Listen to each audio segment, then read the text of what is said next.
وقوف عرفہ حج کے ارکان میں دوسرا رکن، جسے رکن اعظم بھی کہتے ہیں، وہ وقوف عرفہ ہے۔ وقوف عرفہ سے مراد یہ ہے کہ حاجی عرفات کے میدان میں 9 ذی الحجہ کے دن موجود ہوں۔ ہر سال عازمین حج 9 ذی الحجہ کو یہاں آ کر وقوف کرتے ہیں، اور جو اس تاریخ کو میدان عرفہ نہیں پہنچ پاتا اس کا حج نہیں ہوتا ہے۔ حضور صلی اللہ علیہ وسلم کا فرمان مبارک ہے، وقوف عرفہ ہی حج ہے۔ عرفات میں اجتماع قیامت کے دن بنی نوع انسان کے آخری اجتماع کی علامت ہے، اور جس کسی نے اللہ سبحانہ تعالیٰ کے احکامات پر عمل کیا ہو تو اسے اللہ رب العزت سے اس کی رحمت کی توقع رکھنی چاہیے۔ اللہ سبحانہ تعالیٰ نے اپنے بندوں کو خوشخبری سنائی اور ارشاد فرمایا، فبشر عباد الذين يستمعون القول فيتبعون احسنه اولئك الذين هداهم الله واولئك هم اولو الالباب۔ میرے بندوں کو بشارت دیجئے جو بات کو سنتے ہیں اور اس کی بہترین پیروی کرتے ہیں، یہی وہ لوگ ہیں جن کو اللہ نے ہدایت دی ہے، اور یہی لوگ عقل مند ہیں۔ یہ میدان عرفات ہے جو منی سے تقریباً 10 کلومیٹر کے فاصلے پر واقع ہے، جبکہ مزدلفہ سے اس کا فاصلہ 6 کلومیٹر ہے۔ میدان عرفات حرم مکی سے باہر واقع ہے۔ یہ حج کے مقامات میں واحد جگہ ہے جو حدود حرم سے باہر ہے۔ یہ سال کے 354 دن غیر آباد رہتا ہے، اور 9 ذی الحجہ کو صرف ایک دن کے لیے ایک عظیم الشان شہر بنتا ہے۔ عرفات میں یہ مسجد نمیرہ ہے جہاں سے حج کا خطبہ دیا جاتا ہے، اور اس کے بعد ظہر اور عصر کی نمازیں جمع اور قصر کر کے پڑھی جاتی ہیں۔ اس مسجد میں 3 لاکھ نمازی بیک وقت نماز ادا کر سکتے ہیں۔ مسجد نمیرہ کی مغربی سمت میدان عرفات کی حدود سے باہر ہے، اور یہاں اس کی علامتیں بھی بنی ہوئی ہیں۔ آگہی کے لیے تختیوں پر تحریر کر دیا گیا ہے کہ یہ حصہ میدان عرفات سے باہر ہے۔ عرفات کے میدان میں یہ مشہور پہاڑی جبل رحمت ہے۔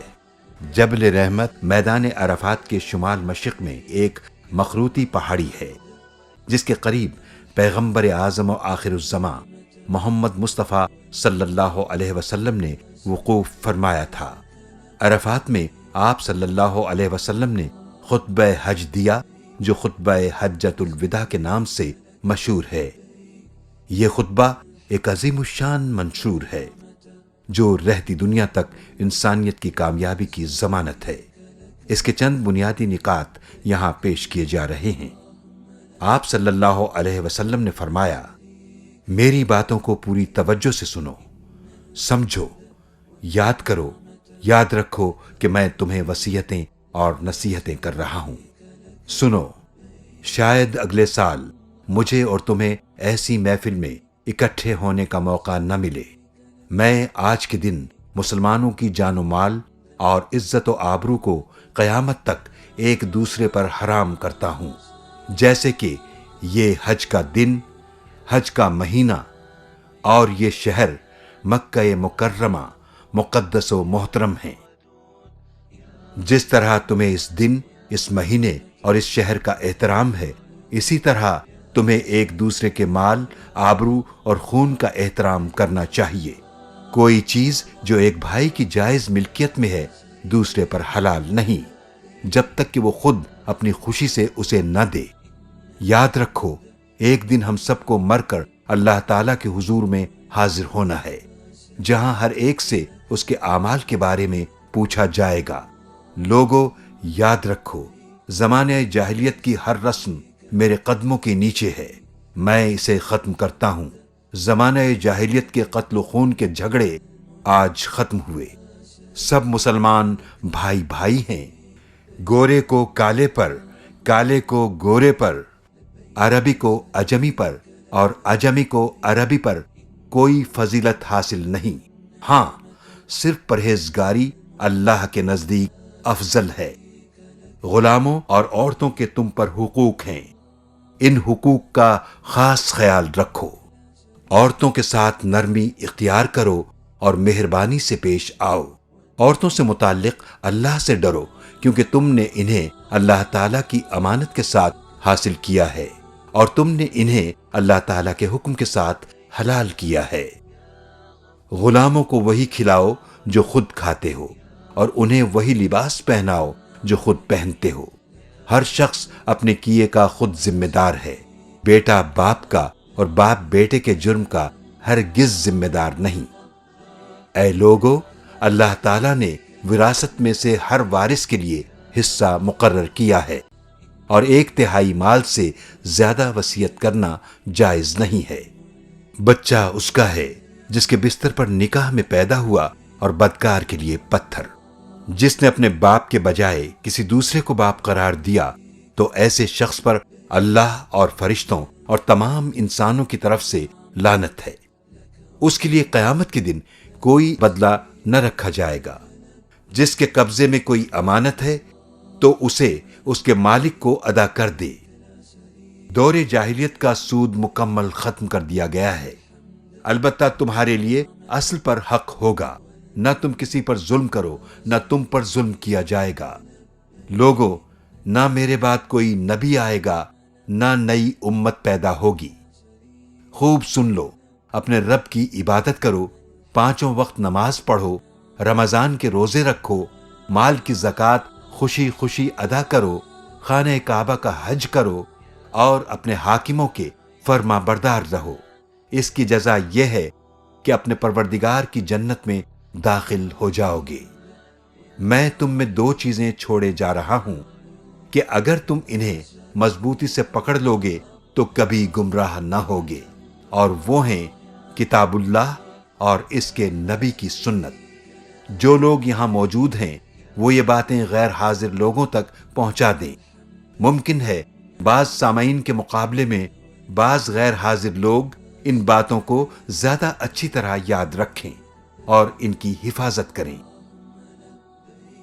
عرفہ کا دن اور عرفات کا میدان وہ بابرکت دن اور مقام ہے جہاں اللہ تعالیٰ کی جانب سے ہمارے پیارے نبی صلی اللہ علیہ وسلم پر خطبہ حج کے فوراً بعد وحی کا نزول ہوا۔ اليوم أكملت لكم دينكم وأتممت عليكم نعمتي ورضيت لكم الإسلام دينا۔ آج میں نے آپ کے لیے آپ کے دین کو مکمل کر دیا ہے اور آپ پر اپنی نعمت کو تمام کر دیا، اور میں نے اسلام کو آپ کے لیے بطور دین چن لیا ہے۔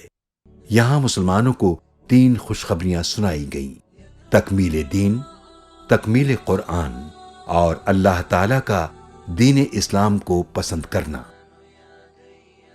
حجاج کو چاہیے کہ وہ عرفات میں اپنے خیموں کے اندر ہی رہیں۔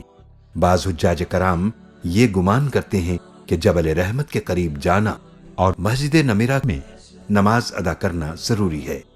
وہ وہاں تک پہنچنے کے لیے بہت مشقت اور صعوبتیں برداشت کرتے ہیں۔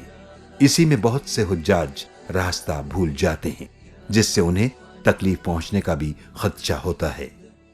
رسول کریم صلی اللہ علیہ وسلم کا فرمان ہے، سارا میدان عرفات ہی وقوف کی جگہ ہے۔ سعودی حکومت نے میدان عرفات میں 4 بڑے ہسپتال قائم کیے ہیں اور درجنوں چھوٹے طبی مراکز بھی اللہ کے مہمانوں کی طبی ضروریات کا خیال رکھنے کے لیے قائم ہیں۔ نماز سے فارغ ہو کر غروب آفتاب تک اللہ تعالیٰ کے حضور میں تسبیح و تحمید، تکبیر و تحلیل اور دعا و مناجات کی جاتی ہیں، اور غروب آفتاب کے ساتھ ہی مغرب ادا کیے بغیر عرفات کی تمام آبادی رخصت ہو جاتی ہے۔